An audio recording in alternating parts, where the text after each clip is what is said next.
చెప్పిండు సర్పంచ్ పెద్ద మనిషి చెప్పిండు. ఓకే, మేము మాత్రం స్టేట్ మొత్తం పెద్ద మనిషి, మీరు మాత్రం పెట్టి మేము ఒప్పుకోం.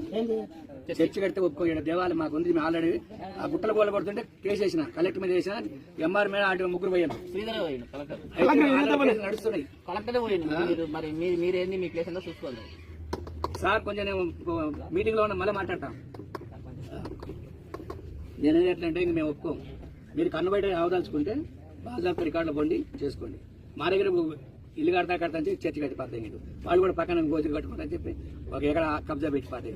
ఇవాళ పరిస్థితి మా భావజాలం హిందూ భావజాలం కోట్లు వేయి. వాళ్ళు ఎవరికి కబ్జా కోర్లు ఉండరో, ఎవరు అవినీతి పరులు ఉండరో, ఎవరు దొంగలు ఉండరో వాళ్ళు కోట్లు వేసి వాడుకోరు.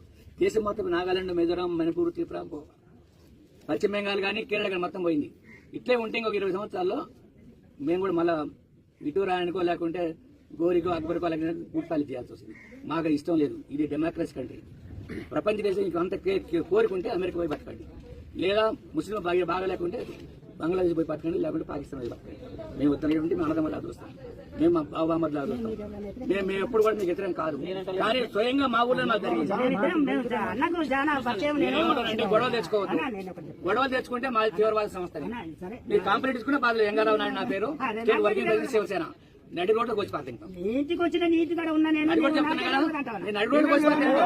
ఇంకా మాకు అవసరం లేదు. నాడొచ్చి మతం మారచ్చు అంటే నగరాలు తింటే నడవదు. మీరు మీరు ఇద్దరు మీకు భక్తి ఎక్కువ ఉంటే మీ ఇంట్లో వద్దు, లేకపోతే ఆడిపోదు. జన్మస్థానం ఏడు కాబట్టి మా వాళ్ళు తప్పు చేసి చెప్తూ కొడతాం. మా అగ్ర కులాలు కానీ లేకపోతే మా ఇంట్లో చెప్తూ కొడతాం. నాది జన్మస్థలం బిజినెస్.